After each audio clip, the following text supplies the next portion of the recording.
groups I will present in a minute. This is a progress project funded by the Progress Program by the DG Employment, Social Affairs and Inclusion. And well, my name is Irene. Can you just give me a second? I think so. People cannot hear you, sorry.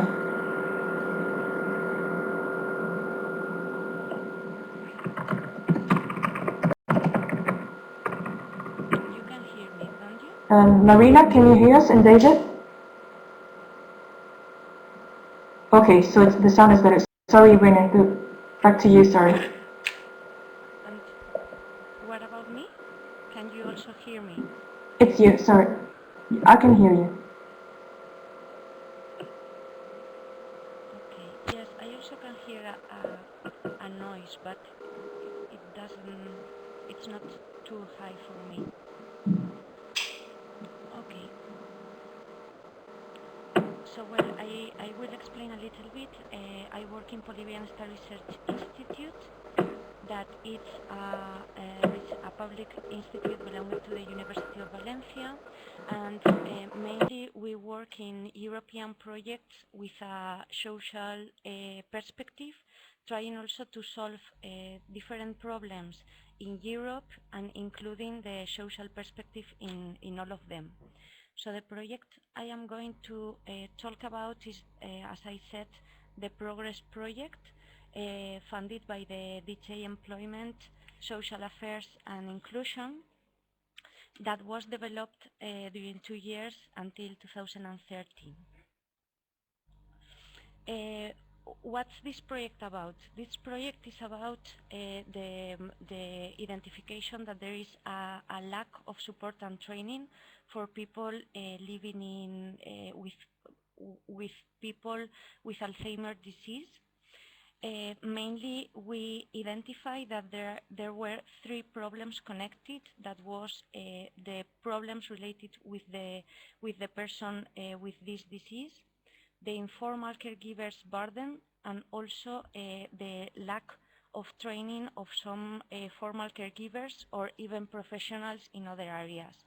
So our project identified that there was that lack of support and training affecting those groups, and that informal, formal caregivers and other professionals concretely, that finally imply a lack of informal support, of formal and informal support and advice, a lack of training, and a lack of communication skills that, as you know, are highly recommendable for working with these profiles.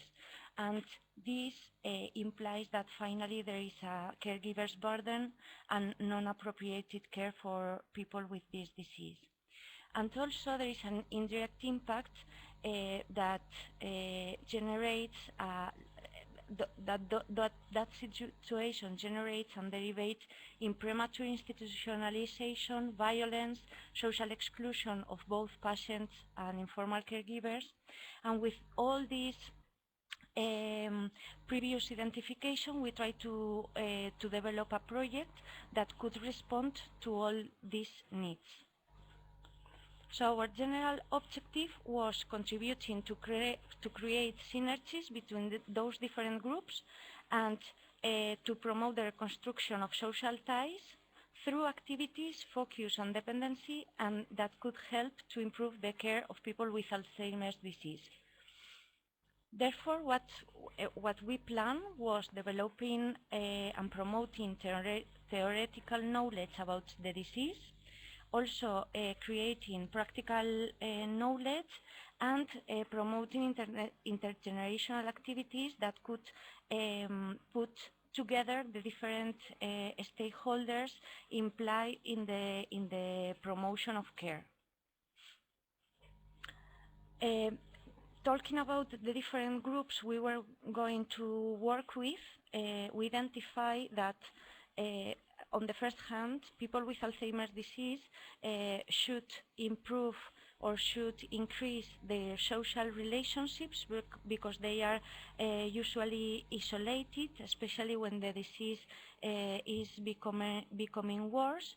And also it was interesting to promote some kind of cognitive functions and stimulation activities that could also support that social relationship. Relating the informal caregivers, we consider that it was very important to help them to maintain the social support network,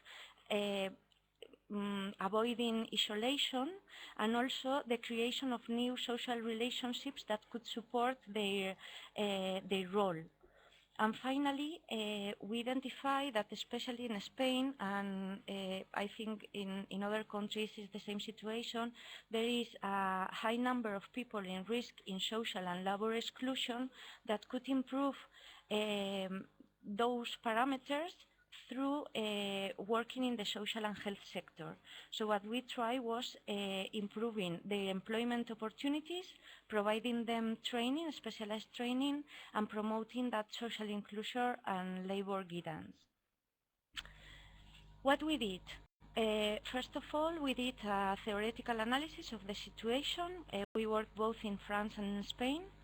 And we designed the training course, and we did a pilot, a pre-experimentation with a small group of people in order to test if the design was appropriated, if the trainees were happy, if the informal caregivers and the people with Alzheimer's disease considered that it was fruitful. And once we did that analysis, we made the real pilots. I will talk about them in 2-3 slides. In 2-3 slides, and then we evaluate the project outcomes. And we did some research questions. What we wanted to know? We wanted to know if the training program, through the theoretical training and through the practical training, had impact on the following aspects. On the one hand, regarding the people with some kind of social and labor exclusion potential, we wanted to know if that course helps them in their professional future, if increase their probabilities to get a job, and also if that job was related with the provision of care services.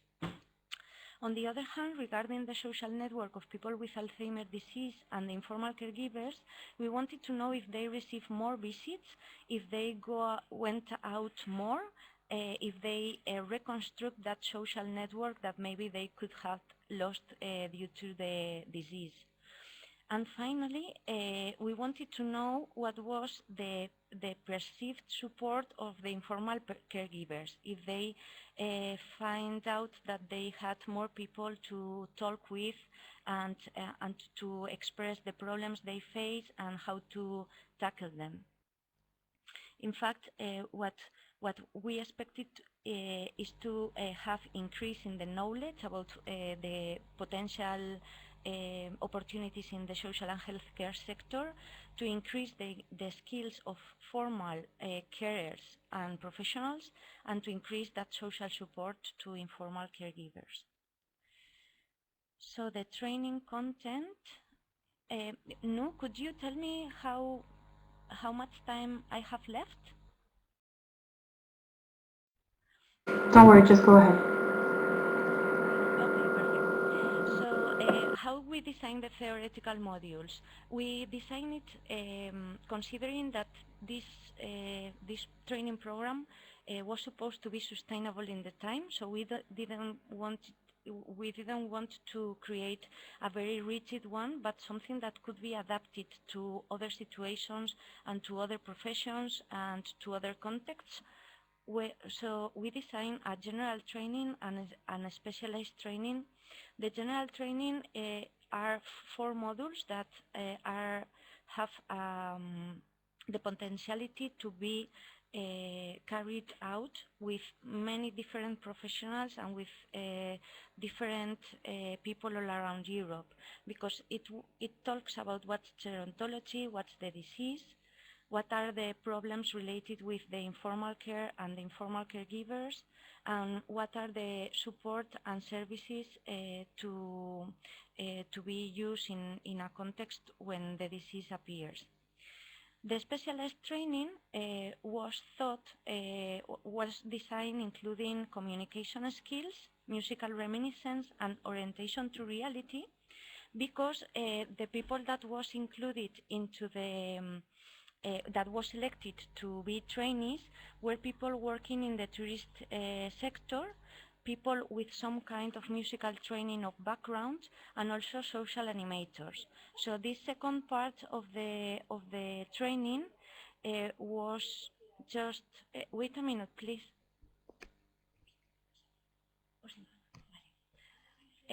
So this second part of the training can be changed and adapted to different professions.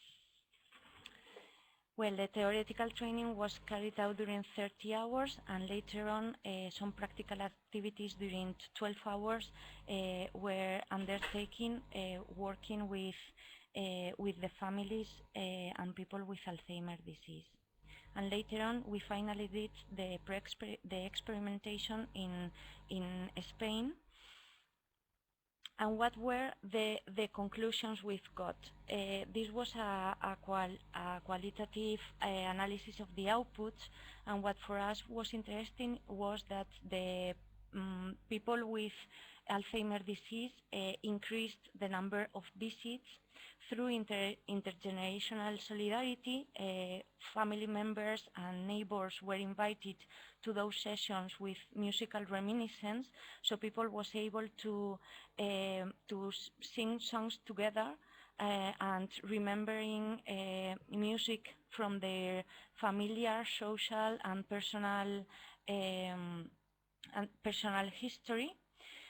Also, the informal caregivers had access to social support, because some people in the family that visit physically the house, and they had time to talk and to exchange experiences. And also from the side of the trainees, they increased the perception about the social value of being a formal caregiver of people with Alzheimer, but any kind of dementia could be considered. Also, some of them expressed that they increased their vocation to work in the social and healthcare sector, and they had further information to get to a more specialized training, because of course the course was very short, so it was supposed that the trainees, if they wanted to really get into the social and health sector, they had to enroll to other programs. These are some of the testimonials of people participating in the project, both from people with Alzheimer's disease and also the participants. And then the design and the recommendations that we got from this pilot. We were recommended to increase the number of sessions. The trainees needed more practical sessions, but with not with short interventions, like 1 hour and a half. Also, we included comparison groups in order to test if the outputs we've got were happening at the same time in both groups. And also, we define an evaluation consisting in a pre-test and then 2 post-tests in order to evaluate if the different indicators had improved in time, with the time. So finally, the trainees the design wanted to have 30 unemployed people to participate in the training activities, and another 13 unemployed people to participate as a control group. We define those people in risk on social and labor exclusion, considering the real situation in our region in that time, that was including women with long-term unemployment or age 55 plus, or immigrants or victims of gender violence, or with low qualification that had not achieved the obligatory education, and then people under 25 years old and also low qualified that were whether in long-term unemployment situation or they were immigrants. Then regarding the people with Alzheimer, we selected 10 people to participate in the practical training, that all of them had to be in early or mid stage of the disease and living at home with informal caregiver. That was also the person selected as informal caregiver. And those persons were the primary informal caregivers living in the house with the person with Alzheimer's disease. The final scenario is that we've got 59 potential trainees. They were selected, and then we had 31 in the experimental group and 24 in the control group, because 4 of them didn't reach the requisites to be considered the appropriate training into the program, and then 13 people with Alzheimer's disease and their families. During all the execution of the project, 2 trainees were working with each family with the support of the Bolivian STAR team working in the project.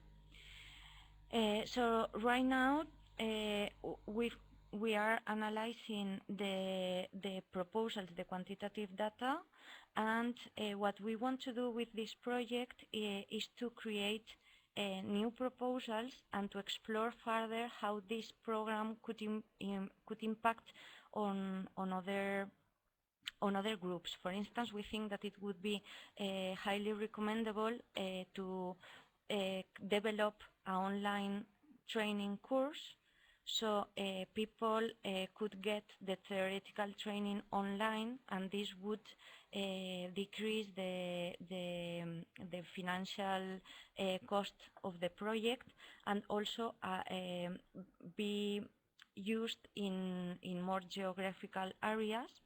And also we would like to explore the possibility of taking the specialized training and not focusing just on, for instance, musical reminiscence or orientation to reality, but focusing in very concrete aspects, as for instance communication skills for very concrete professionals like the dentist or podologist, or people or health professionals that have to interact with people with dementia, because it's necessary to go to the doctor, and they probably do not have the concrete communication skills to be able to avoid problems in communication and situations that could be quite uncomfortable for both the professional, the patient, and the informal caregiver.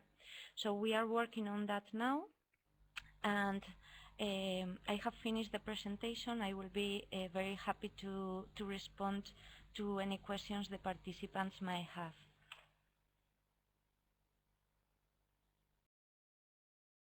Thank you very much, Irene. So if you have any questions to address to Irene regarding the training that they have set up,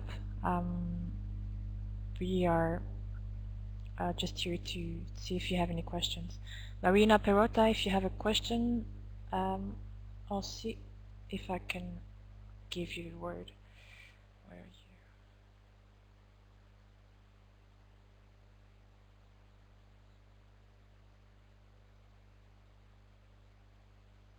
So you have the floor, Marina, if you want to ask your questions verbally.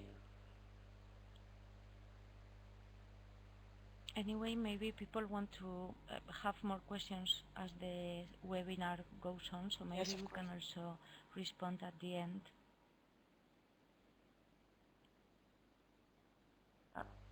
No, I can't hear you, Marina. Maybe you can write it. No. Maybe you can write it. Hi, can you hear me? Listen. can hear Can you. you hear me? You can hear me. Okay. So compliments to Irene for the project. It is very interesting because it outlines how you can decline the idea of friendly environment into an integrated model. I have a couple of questions. One is about. Can you hear me? No, Marina, I think we're going Yes, to... Marina, I think we're going to. I think it's better you write your question Okay, down. okay.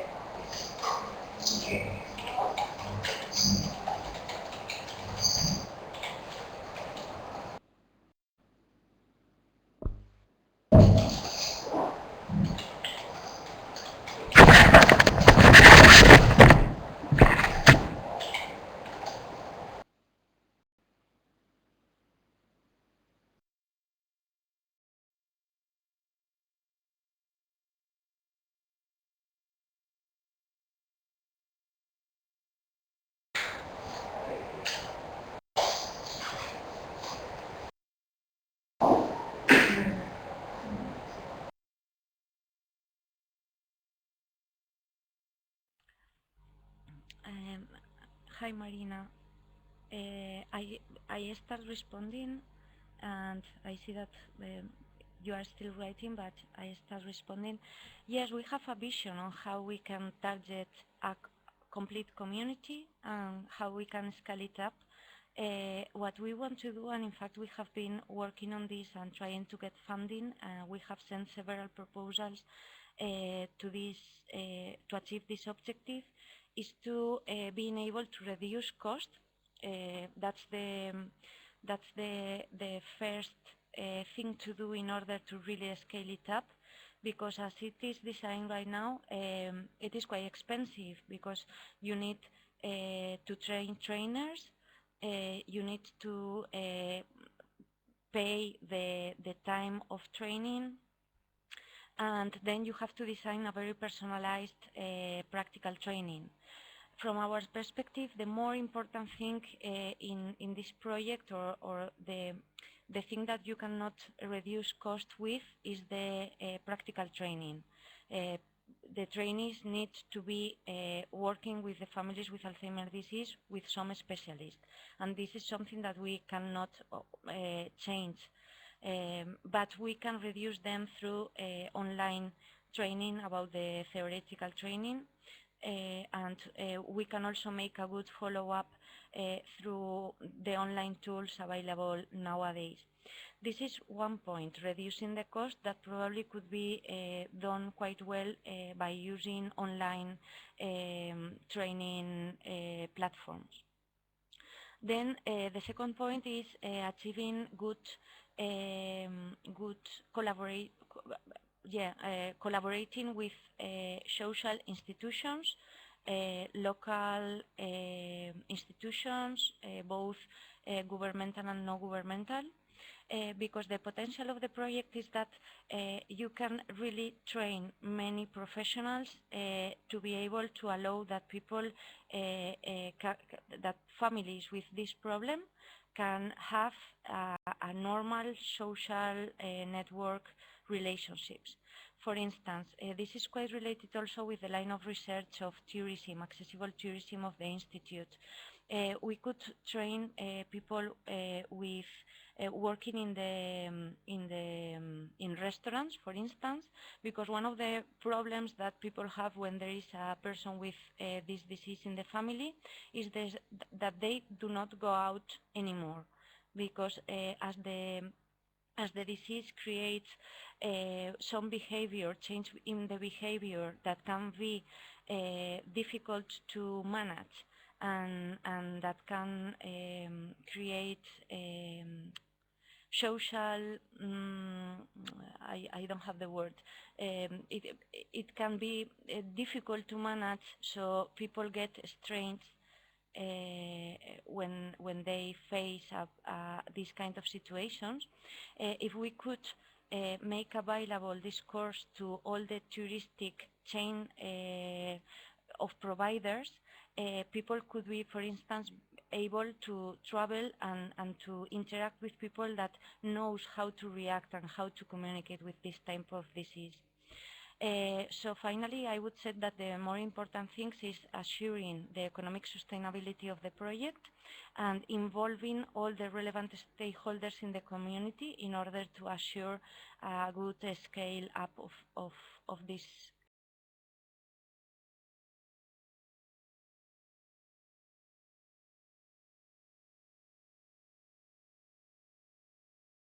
Yeah, so Marina asked if should we also update formal training programs for hotel schools, for example? Yeah. In fact, that's one of the options that we have been exploring, and that we are trying to get funding to do so. We are a university, so we are working on creating a training program for people studying grades in business administration and hotel management. And we definitively think that it's very interesting.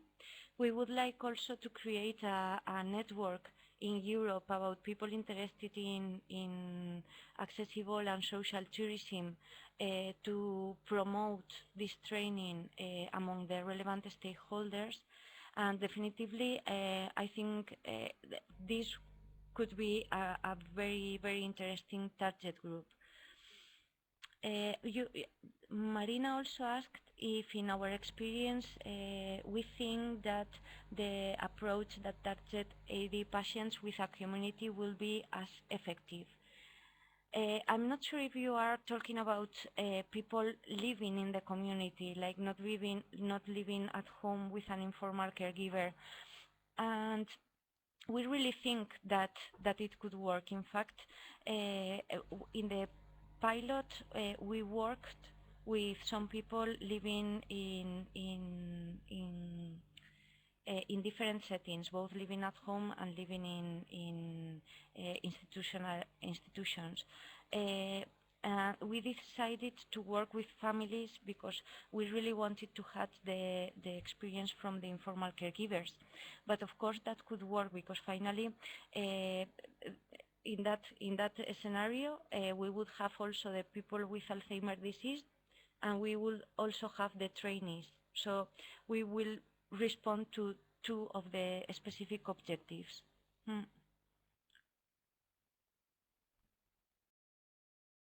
Marina has a lot of questions about your project, Irene. What I suggest is that Marina can be in contact with you, Irene, later on, and we can start the next presentation with Joel. Joel, are you ready? Thank you. Thank you very much, Irene. I'm ready. Do you hear me now? Yes, I can hear you, and I will put your presentation. Thank you. Okay, and I have to remember how to change the slides. So back, at the bottom left, there are some arrows. That's just it. Okay, that's fine. Thank you. Yes, hello. I'm Helle Juhl from Denmark, the municipality of Denmark. I'm very happy to be with you on this sunny summer day. And I'm delighted to have been invited to this webinar to present the way we in the municipality of Fredericia, Denmark have chosen to ensure the future welfare of our elderly citizens. As you will encounter, our project or approach fits the title of the webinar quite well today, the crisis and opportunity to become age-friendly, as it has derived from a vision to find a new path to follow in order to meet the challenges we are facing due to the demographic changes and economical changes. We call our project or our approach as it is today, lifelong living, as the overall purpose is to support our elderly citizens to maintain independent living as long as possible. Yes. Fredericia, our municipality, is a medium-sized municipality in Denmark with about 50,000 inhabitants. Danish municipalities perform many welfare services for their citizens concerning children, adults, and the elderly. In the area of elderly services, we provide public services to citizens above 65, including home care and help with practical tasks in their own homes. And we also operate care homes.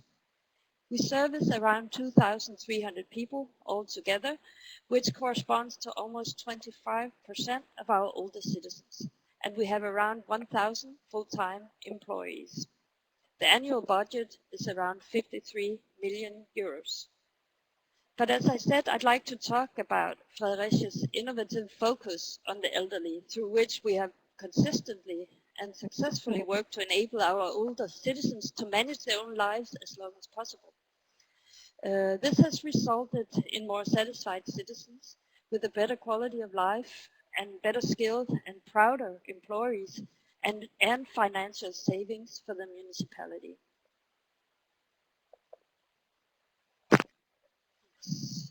By 2020, there will be around 2,000 more elderly citizens over 65 and a significant increase in the number of citizens over 80.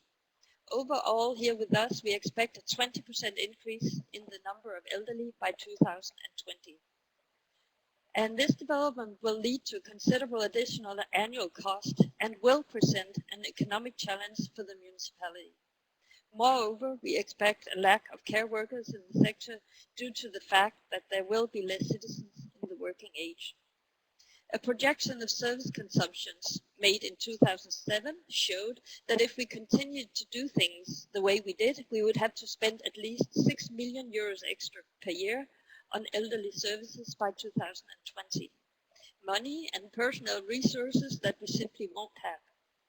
To meet this challenge, our City Council decided to launch an ambitious project in 2008 entitled Lifelong Living. The aim of the project was to develop a model for a new form of interaction between the senior citizens and the municipality, involving rehabilitation and prevention rather than traditional and expensive compensatory initiatives. Through this innovative project, we have turned the purpose of the meeting between the citizen and the municipality around by 180 degrees, thereby achieving our vision.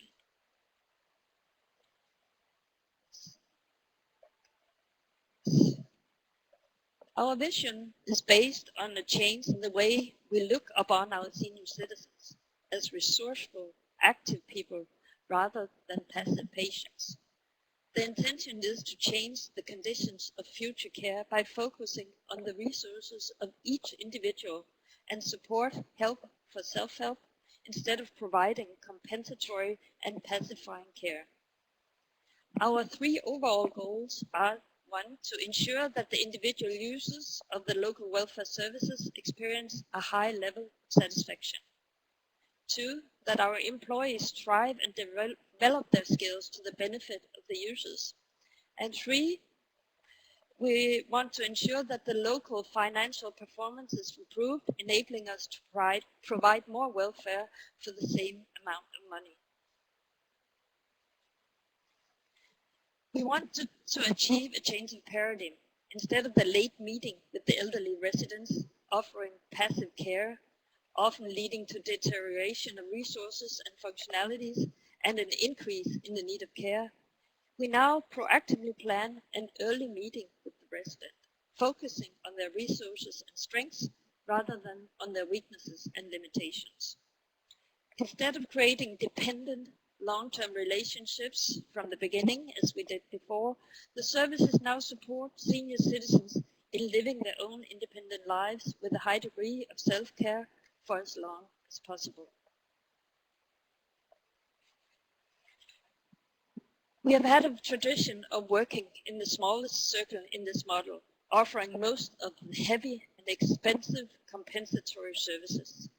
Instead of very expensive compensatory long-term care, the municipality now aims for early prevention and rehabilitation. We reroute our service offers from the inner circle out to the outer circles, and ideally all the way back out to the civil society. Instead of long-term care, the municipality facilitates short but very satisfying relations with senior citizens, meeting them with one particular focus and main question: what would you like to be able to do in your life again, and how can we help you to achieve it?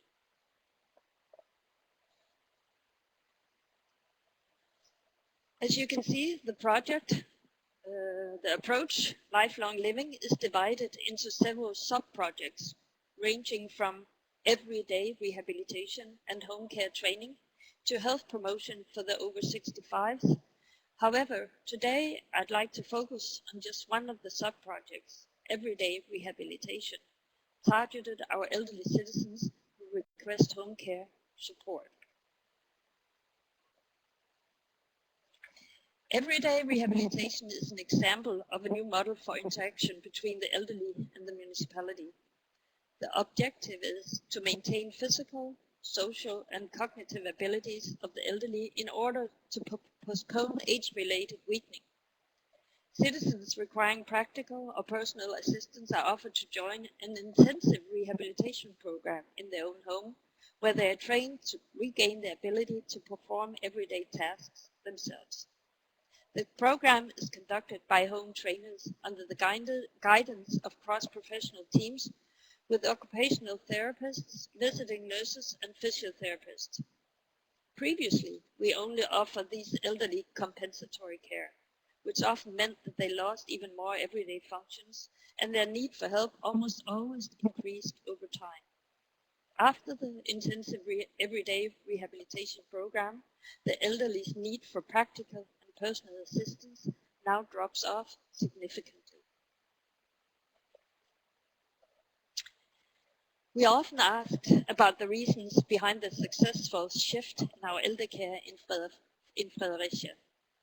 I will sum it up to a strong political agreement on the vision and communicating the vision to citizens and staff through television, newspapers, etc., in order to create a cultural change that makes sense for everybody.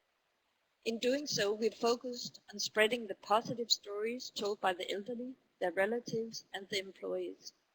This has been done by our mayor, by our politicians, directors, employees, and by the Danish Association and other stakeholders. Interdisciplinary collaboration with the elderly as the expert in his own life, defining what is meaningful and important to him or her, and the cross-professional teams to support him in achieving his goal. Based on the experience that the limitations are not only rooted in rules and regulations, but even more so in our thinking and approach, we have spent time and resources training the qualifications and skills of employees and managers.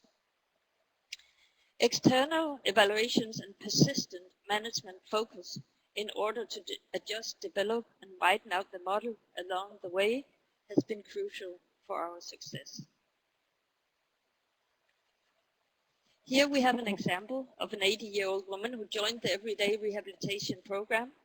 To her, it was very important to be able to get out and do her own shopping again, and to be able to take a bath anytime she wanted to.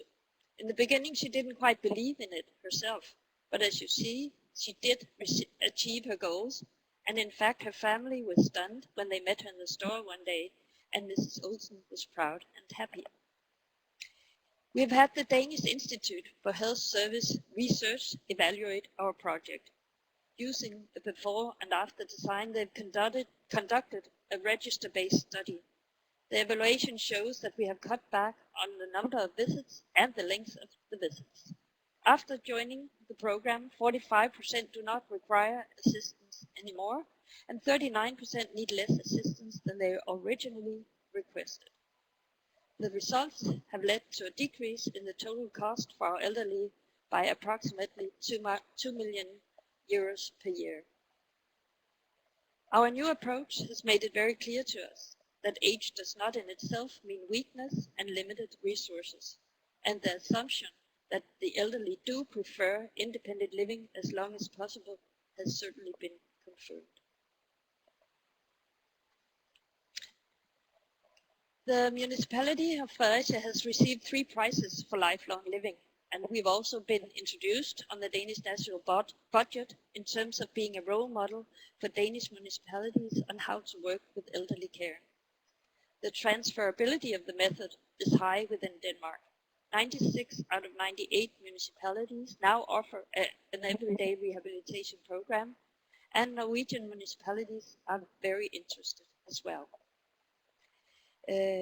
In October 2012, we received the award of the European Year for Active Aging and Solidarity Between Generations in the category of local and regional authorities towards age-friendly environments.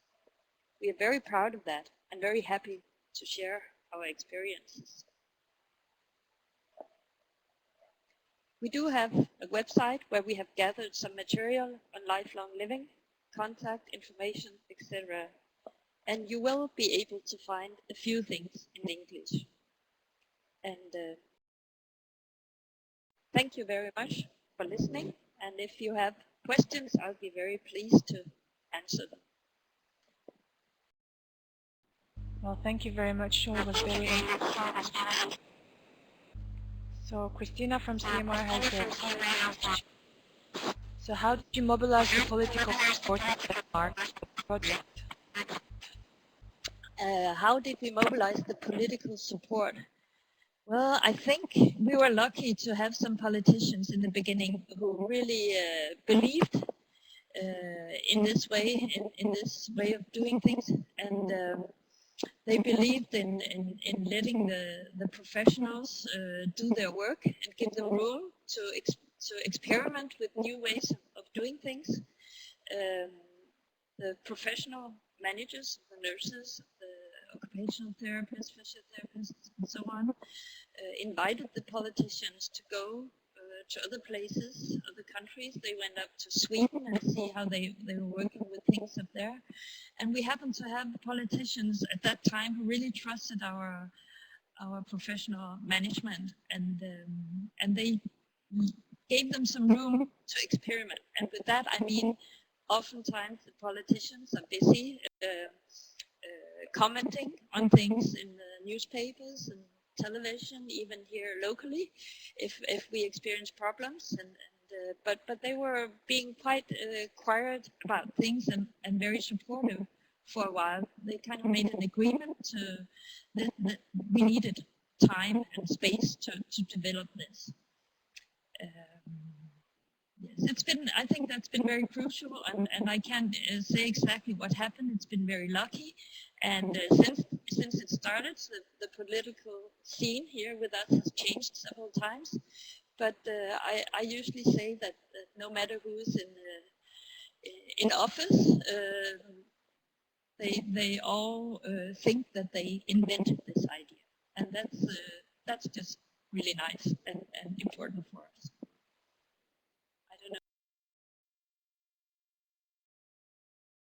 So sorry, I muted your microphone, Julia, because there are some echoes.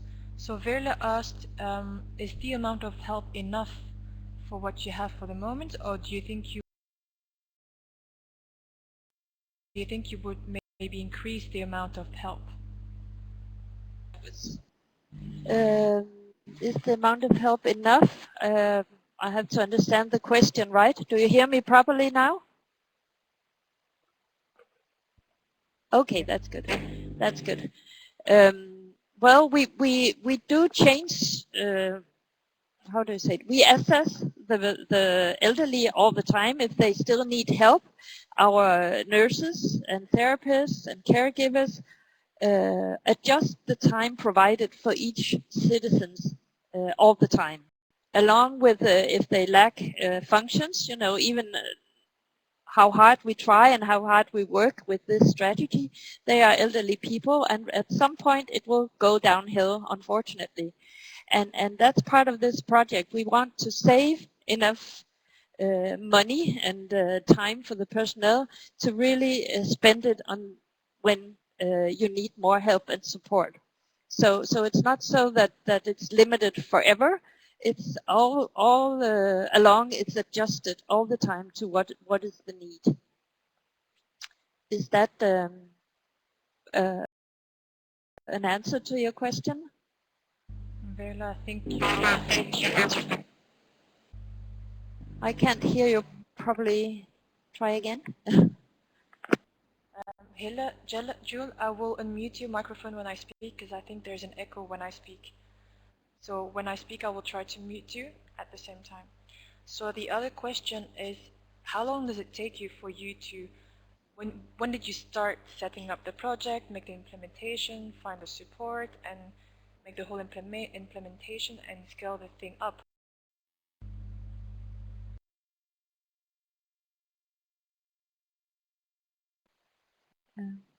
Yes. How long did it take for us to plan and scale up the project?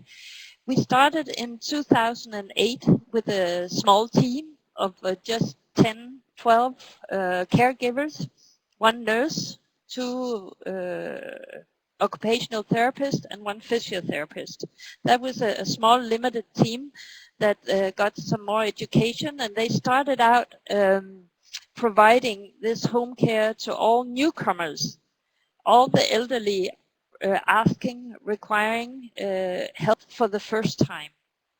And they did all the experience with all these newcomers for about 2 years and adjusted the approach all along. They also had evaluations done at that time, so they kept adjusting the approach to how do we do this properly. And they had so much success, and that was when the first evaluation report was done after 2 years of that. Until 2010, they were adjusting and trying out and have improving competences, etc. And the evaluation report was done. And so after that, we decided to widen the project to every citizen requiring help or personal assistance. Care in our municipality, and that we did in little steps, take district by district, and that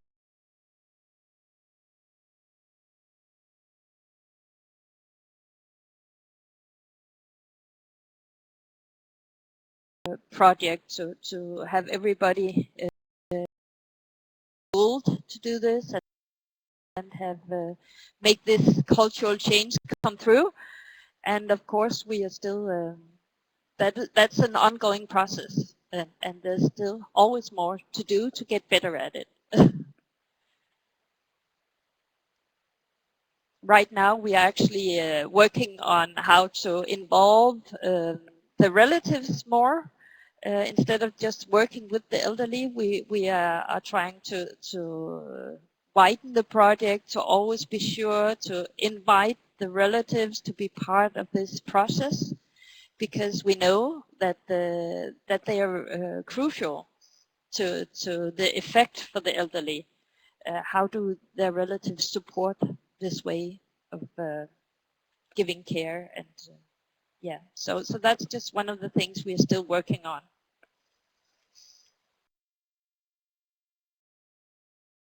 I think that answered your question, Marina. We had another question from Dimitar. So do you have any participation of the corporate sector, corporate social responsibility during your project? Yes, understand that term, right? The corporate sector, that's the civil society, voluntary organizations, or is it private companies?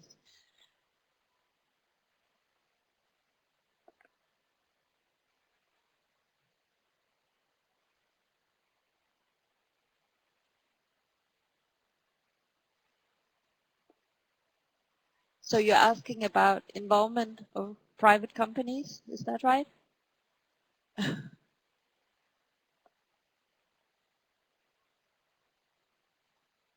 Yes. We have private companies delivering care within the municipality and practical help.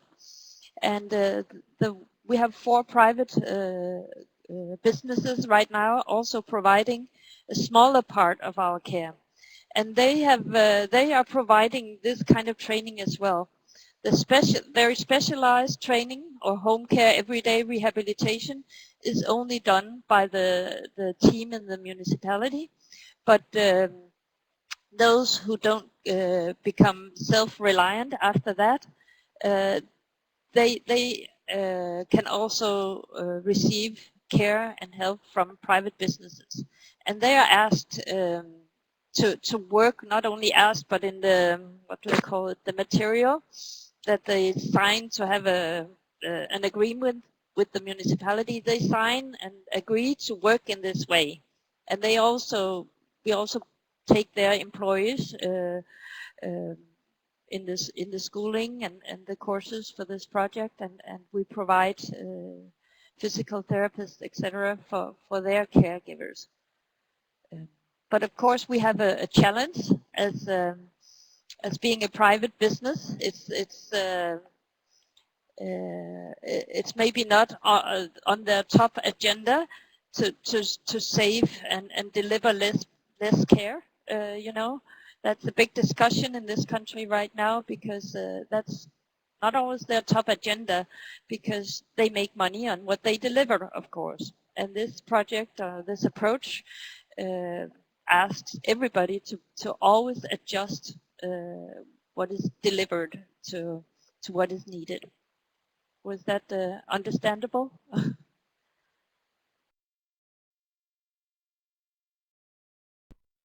Yes, thank you, Joe. Marina has another question. So, is the municipal level involved in providing social services in Denmark, or is it integrated with private sector? So, do you make a clear distinction between the two?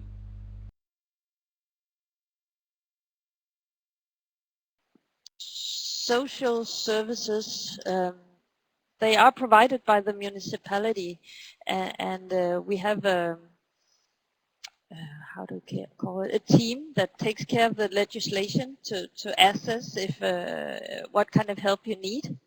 And then when they've assessed your need of help, you as a citizen can choose whether you want the help from the municipality or you want it from a private business. It's paid for by the municipality, no matter who you choose. Yes.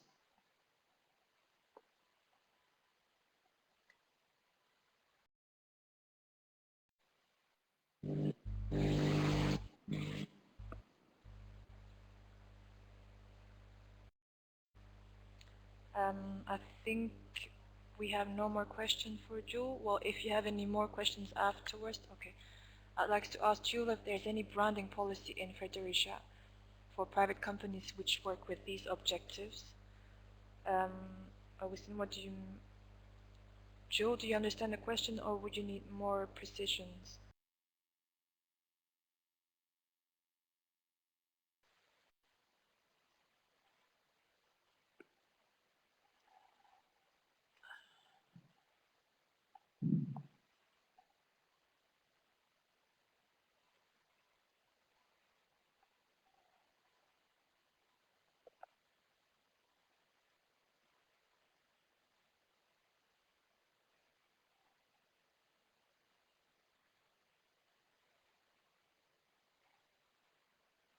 In the meantime, I can tell you maybe it has to do with this as well. We have a lot of partnerships with the voluntary civil organizations, and we go in and support new initiatives from them, as we will need more social activities and what would you say, also physical activities, sporting activities, but mainly social activities, as we deliver less help in the homes. We have less caregivers coming to these people, and some of them are in the risk of becoming lonely.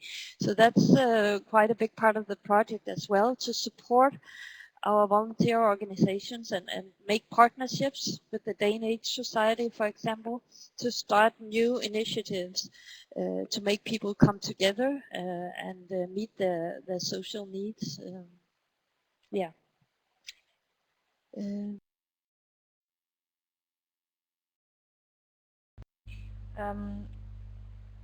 Okay, so I'd like to know if companies dedicated to health and accessibility have any special plan. Augustine, do you mind if we if we ask your question to Jewel later on, so we can start the third presentation, and I will put you through with Jewel with her email, if you don't mind. Mr. Hansel, are you ready for your presentation?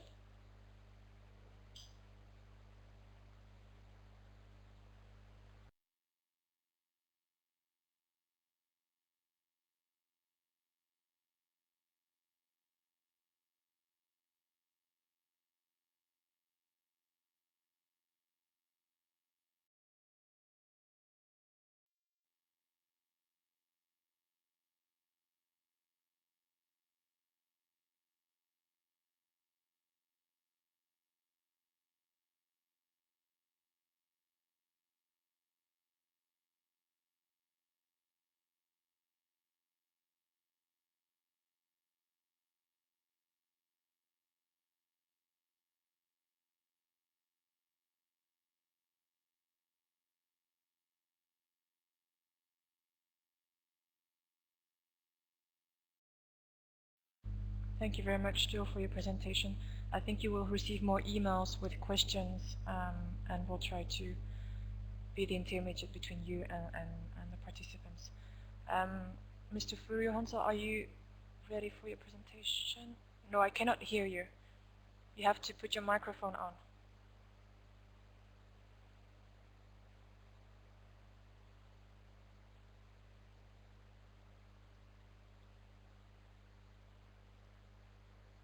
Mr. Hansel, you have to put the icon at the top. It should be green. If it's not green, it means that your microphone is not connected.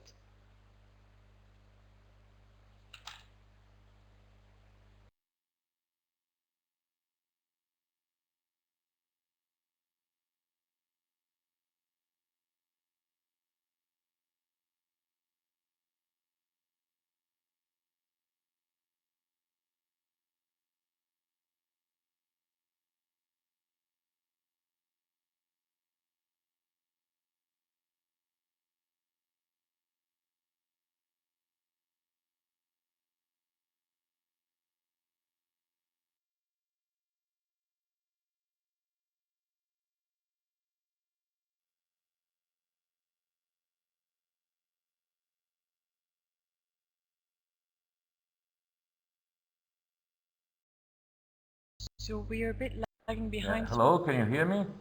Yes, Can you hear me now? Yes, okay. Can you hear me? Can you hear me? It's not on, it should be green. It is green. E dove sono le cuffie?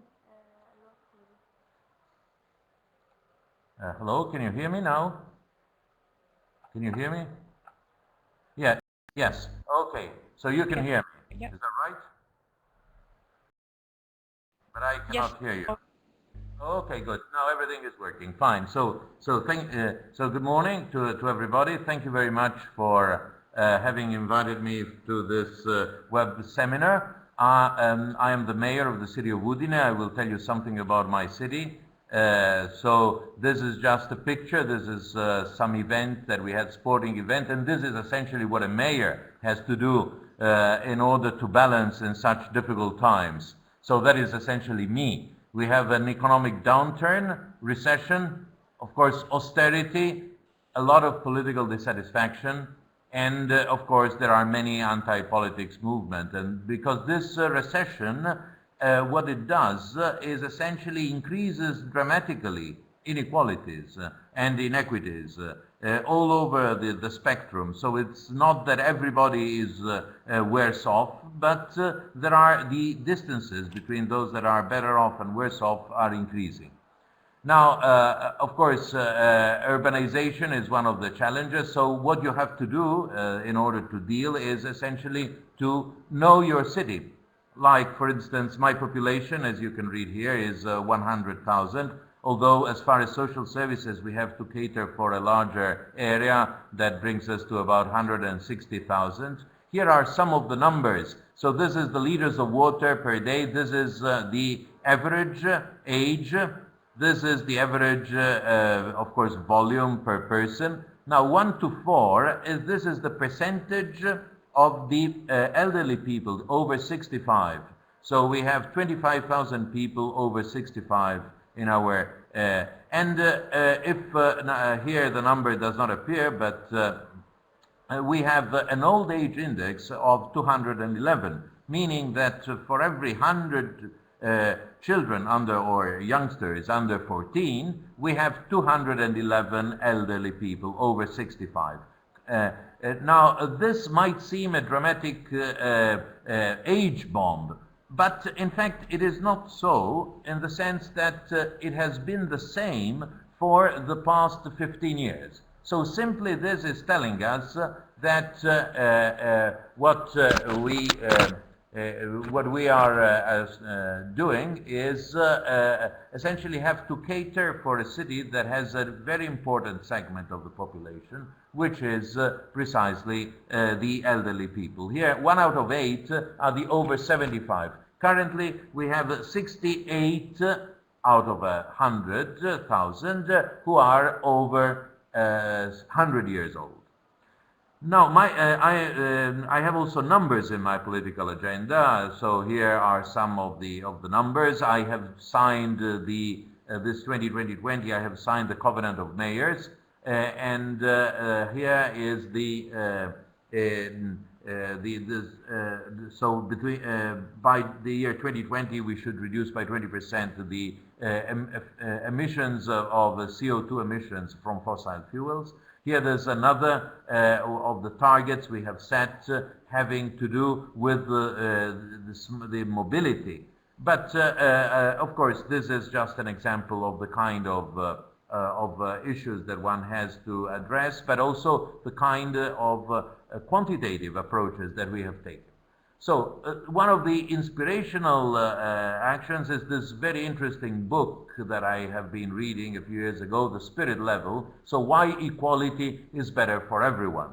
Why fair societies are better than unfair societies. You can say, well, of course, because there are the unfortunate people, and it can be for moral reasons, but there is more to it. If you look at the health and social problems, you see that really what happens is that those nations like these, where there is a smaller inequality, or where the Gini coefficient, that's how you measure inequality, is lower, are also better off as far as a lot of the indicators that we would like and we normally associate to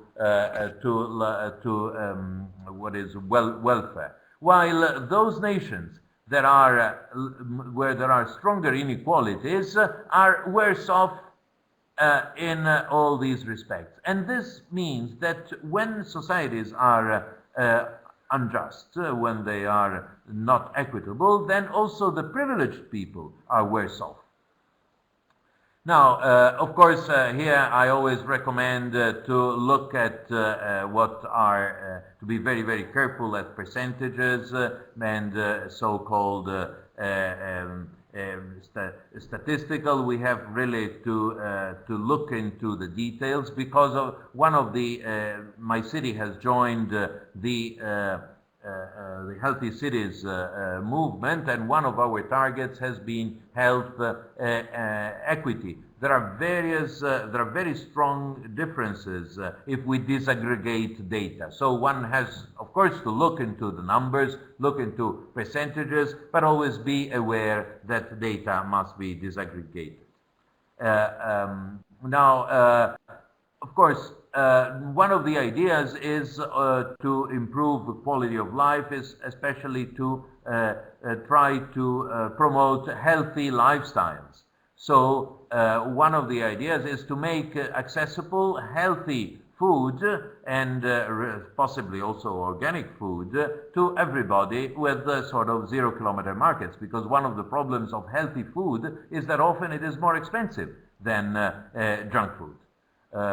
Here are examples of how we bring so-called 0-kilometer markets within our city. Now, this is just to give you an idea of where Udine is. So Udine is here. This is our region. This is Italy. We have, as I said, these are the numbers. And a great sort of dividing line in our history has been an earthquake in 1976 that hit the area and produced something like 1,000 fatalities. Now, these are pictures from Udine. So we see we have waters, we have mountains in the distance, and we have a historical center. Luckily, there are people who utilize bicycles. We have, of course, that's might be lively. I just want to show you this is the historical center, and some examples also of the artwork. We are now, this is an important project that I wanted to bring up because we try always to, this is an example of a turbine that we can place in our waterways in order to produce, of course, energy from renewable sources. But this is the main concept, frugality. In front of the crisis, we have to be pretty frugal. And for this, of course, education and integration are important activities. Now, here are examples of life. You see, I quite like this picture. We can see 3 elderly people playing domino in a garden with their bicycles. So we try to promote healthy lifestyles. As I said, the context is quite difficult, but we try to apply what are the indications of the so-called WHO. So here, one of the problems is avoid fragmentation of services and really try to go towards a very whole of government and the whole of society approach in our, but of course we have to think out of the box very, very often. I try to go fast because here this is a presentation that I delivered at one of these European universities. This was the Urbact project, and I will soon, so as I said, we are within the Healthy Cities project and also within the Age-Friendly Cities project.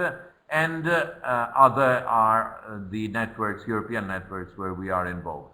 So, in particular, as far as healthy aging, we have these various actions. We are within we are here, European Innovation Partnership, but also we are within an Urbact project on healthy aging. We are within a WHO project on healthy aging, and these are other initiatives where we can share ideas. Now, I told you already, these are some of the numbers that I often utilize in my analysis. This is the distribution of the population. As you see, 100 years, more than 150 years ago, we had a pyramid which remained such until 1936, and then it started changing, and today the shape is essentially this. Now, again, mortality and natality crossed around the year 1974. Since then, we are an aged society. So how do we address aging? We tried to develop, of course, a city health development plan, and before that, a city health profile. For this, we utilized a kind of approach, a different number of approaches. We started introducing health maps, mapping, sorry, well, you will see them later on, mapping the distribution of aged people in our city. And then we also deployed the Vancouver Protocol. That is, we set up a focus group trying to express their views on what it is like to live in Udine as an older person. So as far as the healthy aging profile, we were rather successful. We assessed the situation according to all these indicators that are the ones recommended by WHO. Then here we developed these health maps. I can show you a few examples, like the population over 65, which we currently update, and they're very useful for urban planning. These are general practitioners, how they are distributed. Of course, in the darker areas, we have darker concentration of elderly people. These are bus stops. Here we have green areas. Here are pharmacies. Each time we have, like the pharmacies, each time we have the opportunity to start a new business, we normally try to, we look at such a map and decide where to place it. Now, then as I said, we deploy the Vancouver Protocol. And in the Vancouver Protocol, we have, as I said, what it is like to live in Udine as an older person. So so we looked as far as transport, as far as other various housing, participation, political involvement, and these were the final outcomes. Involve more and monitor. Tackle solitude and isolation. As I said, we have 100,000 people and 50,000 families, many of these being single-member family, about 10,000 being single-membered families of over 65 people. And then, of course, promote a whole series of activities to promote both physical and mental and social activity. The first is the well-known walking groups. Walking groups meet regularly, 1 to 3 times per person. We have groups of 10 to 30 people walking for 10, and so these are some images. Again, here we encourage, of course, sociality, but also physical fitness. They are very successful. Then we have a program of gentle exercise. Here, these are exercises that everybody can do with the tools in the house. And one of the recommendations of WHO, of the World Health Organization, is to reduce falls. And now, falls are usually the primary cause of the oncoming of so-called disabilities. So these are exercises for improving balance so that we have started. Then we have this program of physical activity at home, which I think is very interesting. The idea is to have 10 home visits by so to speak, a personal trainer, but the goal is not to provide a personal trainer at home. You see, we go in the very house of the elderly person, but the idea is to convince her to join a walking group or some kind of social activity. We have been quite successful with this even recently, and it is, I think, quite important.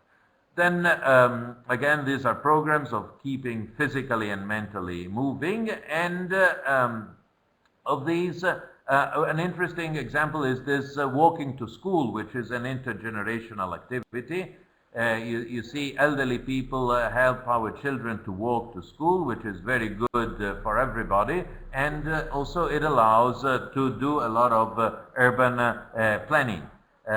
Now, we have other activities where we promote health even in shopping centers. These are the classical measures that can be naturally offered. The BMI, for instance, calculation is good to counteract obesity. And this is another interesting program to promote urban gardens. What are called brown areas, not this particularly, but other brown areas can be turned into places where people can grow their own vegetables and often even socialize. So we have had a number of such programs. This is the last one I wanted to mention. It's called Camminamenti. This is it's a program to keep people mentally active. There are a number of activities that are carried out here, like we know that now that there are different kinds of intelligence, what is called fluid intelligence, what is called crystallized intelligence. We try to promote also some kind of multilingualism, because multilingualism, we have seen, can help people to counteract dementia more easily because they can compensate if they have a multilingual mind, they can compensate more easily. Then we use poetic therapy for reading or even composing.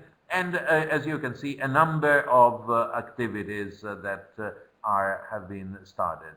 These are scenes from our places.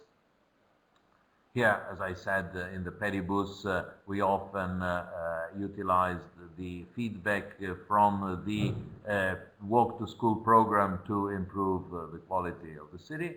And this is another interesting program that we have. I think we have a lot of voluntary associations in Udine, and the idea is to help them and work together. So for this, you see, we have something like 50 different associations and NGOs to which we provide essentially a call center to dispatch to the various associations the needs that are expressed by the users. And this is a kind of analysis of the kind of requests we have had. That is, of course, doing some shopping or even keeping company and injections and information. So I hope I have given a rather fast description of what we have been doing. As I said, we are particularly active and trying to follow the recommendations of WHO. And I thank you very much for this opportunity. What I will do now is I will try. Unfortunately, I am a little busy now and I will have to leave you, but I leave here the responsible from the Healthy Cities project in my city, Dr. Pascut, and she will answer the questions to the audience. So thank you very much. I apologize for having to leave, but I had reserved 1 hour and unfortunately they keep calling me. So thank you very much.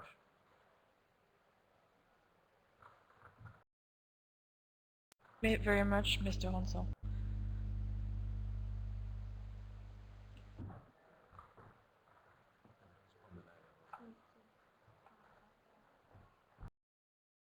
Marina, I think you can write an email to us and we'll put you through to Stefania to see if Mr. Hansel is quite available for a presentation in your municipality of Campania.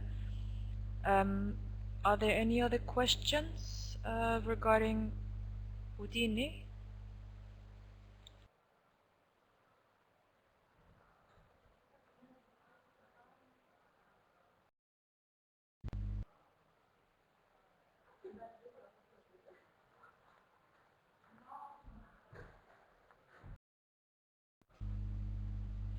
Dimitar, I think we will follow with your presentation now, if you don't mind, because I think there are no more questions about this comprehensive presentation about Udine.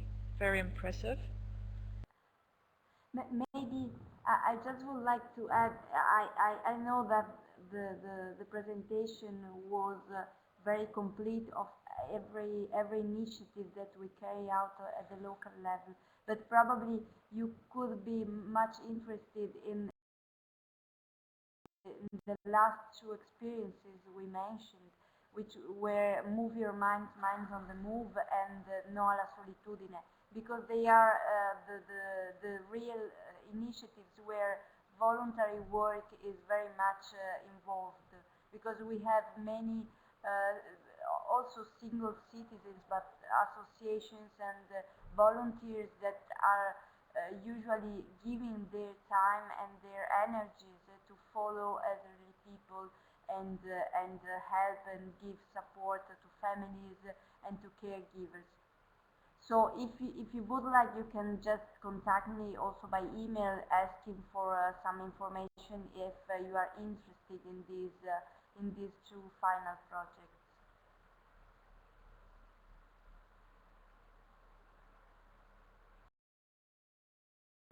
I think it would be very interesting to have more information about these 2 final initiatives that you were talking about, maybe more in detail, so we could share it with the thematic network members. Yes, of course. I would be really happy to do it. Thank you. You're welcome.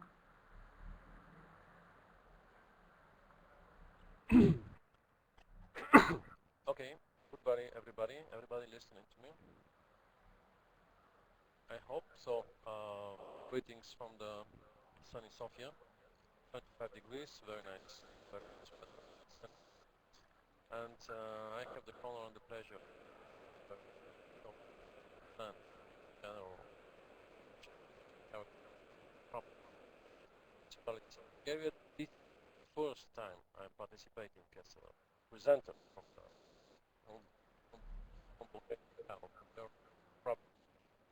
more or less general. And there is a problem common for all the countries, for all the municipalities. Nevertheless, I hope that the information provided is very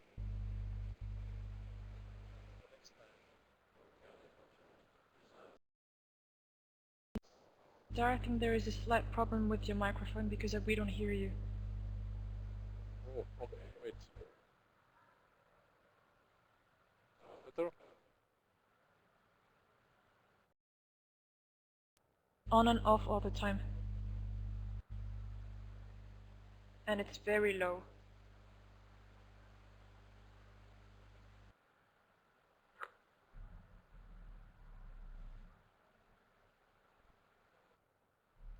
What is that?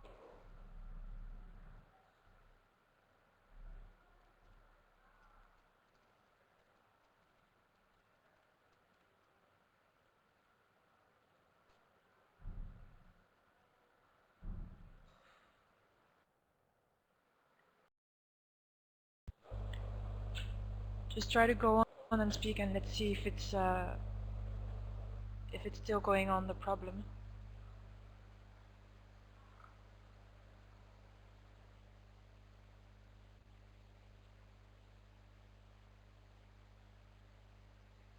Dimitar, can you try to speak and see if it's working?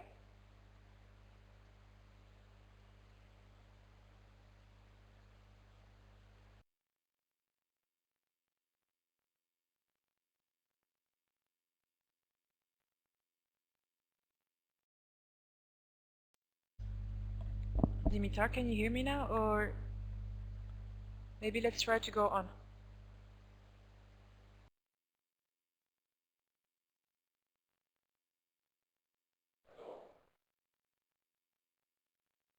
Hello?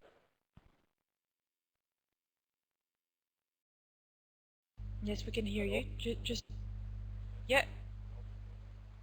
Okay, everybody?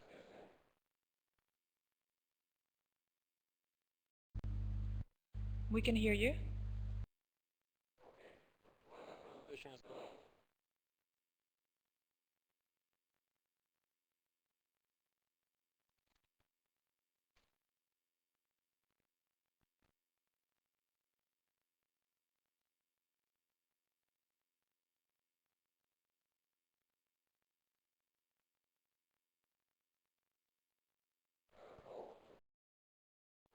We're sorry for this very technical problem.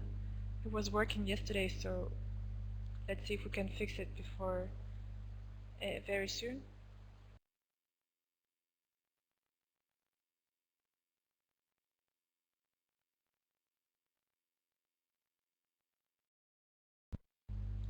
Dimitar, can you speak now? Let's see if it's working. Yes. Do you hear me? Everybody hears me? No? No, it doesn't work very well.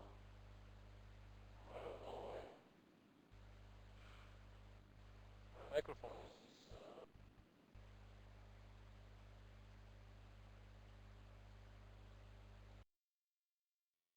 Do you hear me? I can hear you, but is the volume at maximum? The volume is at maximum. Okay. Now everybody hears? Yeah, I can hear you. Okay. But And maybe if you everybody can else? speak louder. Some louder. Okay, no Yeah, problem. yeah. Everybody hears me. So, goodbye. Sorry. Greetings from Sofia again. Everybody hears me, I hope. Okay, so I shall present the Yes, I can hear you. If you can speak louder. Louder. Okay, I shall speak louder so that everyone hears. So I shall present some of the general features, problems H find municipalities and elderly people in general. Since this is the first participation of this webinar, maybe some of the problems common, as we shall see, and I hope next time we shall present some more concrete details.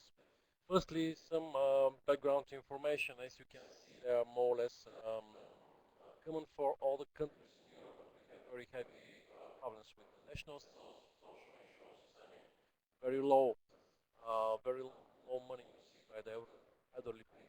We have a very sharply aging population, also maybe more sharply than the other countries of Europe. We have very strong internal and external migration. Internal, that means to the big cities, Bulgaria, capital, the other big cities, and external, very standing to the European country, high unemployment, also relatively high unemployment, and as a general tendency in Bulgaria, unfortunately, we put much more accent on social health concerning the elderly people and much less on the culture, self-protection, which is very, very useful for the elderly people. We have existing legislative infrastructure and perfectioning overnight, but very poor implementation. This is a common problem for all the country. Also, we have very decrease of municipality own resources, increasing centralism. This is something which is very, very common. We just saw at the time of financial crisis, and the problem is that much of the years, many municipalities on their own resources, they have been cut very short. Unfortunately, these services have relatively low added value. There is not so much attractiveness concerning the volunteers, for example, many other people they can participate. As an additional problems and challenges, I should also enumerate large regions, populated and very poorly few people, elderly people living in small villages, for example. Many of the elderly people are living alone. They have lost their partner, and the children usually are studying away, big cities or abroad. In that sense, we have some of the, just in brackets, we have some trainings for training them on computing skills so that they can make their brain alive, at the same time connecting with the children living where somewhere in the world or in the big cities. In Bulgaria, if you see the difficult access to hospital health services, in Bulgaria there is this feature that the municipality is not only the town, the municipal center, there is also a settlement around, could be on 30, 40 or 50 kilometers, and that makes it very difficult access to the hospital health services for the elderly people. Dimitar, sorry to interrupt you. I think we don't really hear you at all from our side, from all the participants. So I don't know what we could suggest is maybe you could record your presentation, and maybe what I could do is give your email address to the people that might be interested to ask some questions, because I don't think, I think there's a technical problem from your side because we do not hear you at all.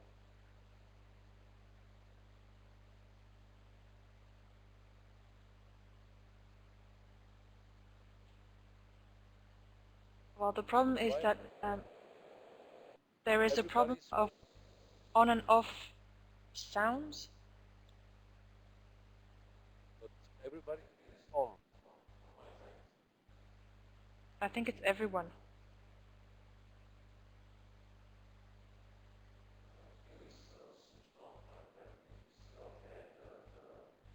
Volume is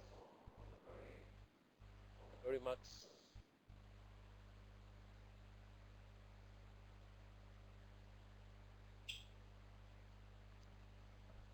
So, Dimitar, I think maybe what we could do is maybe record your presentation at another time, and I will try to make like one presentation for this morning and with you, but maybe make a separate recording for you, because at this moment we cannot hear you and I think it's quite difficult to understand you. Oh my God, it's really awful. Yeah. That means I'm sorry for your first impression as a webinar. but I cannot. The problem is my side, or it is somewhere else. I think it's maybe your internet connection, maybe, or your technical equipment. Yeah, I'm very sorry for this because it could have been really, really interesting as the 3 first ones. So what I suggest is maybe we can make another session between you and me and we'll record it and I will diffuse it on the website and to the participants today. Okay. Well, Does it sound good for the others? It's very pity because a lot of show right me recording.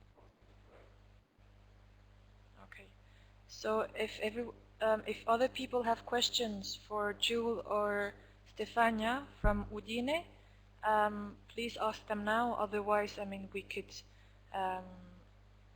end this session. And Dimitar, I will contact you for another session so I can diffuse your presentation to the participants. Okay. Well. And I'm so sorry for this. It's a technical problem, probably. I don't know. Okay. Nevertheless, if you have some questions, type these questions. I shall reply you. If you have questions for Dimitar regarding Bulgaria,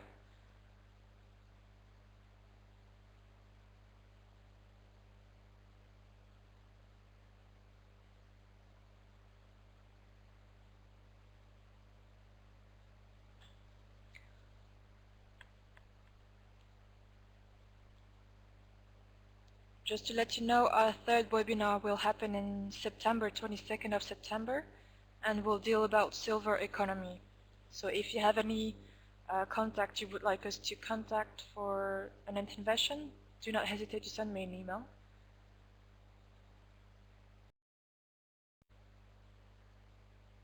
Thank you, Juliet. Yes, do not worry, I will try to record Dimitar's presentation later on and I will send it to you, or at least send you the link. The PowerPoint presentation, I will send them to you by email. And yes, Ile-de-France is one of our contacts for the 3rd webinar. Thank you very much to all our speakers, and I'm so sorry for Dimitar. It was very interesting, and I look forward to working with you on the AFE INNOVNET project. And we still have a lot to do, but it's very interesting for now what you have done so far. And I hope it was interesting for all the speakers and the participants today, what you've heard, and I hope you learned a lot. Thank you, Joe. See you in Ireland. Bye.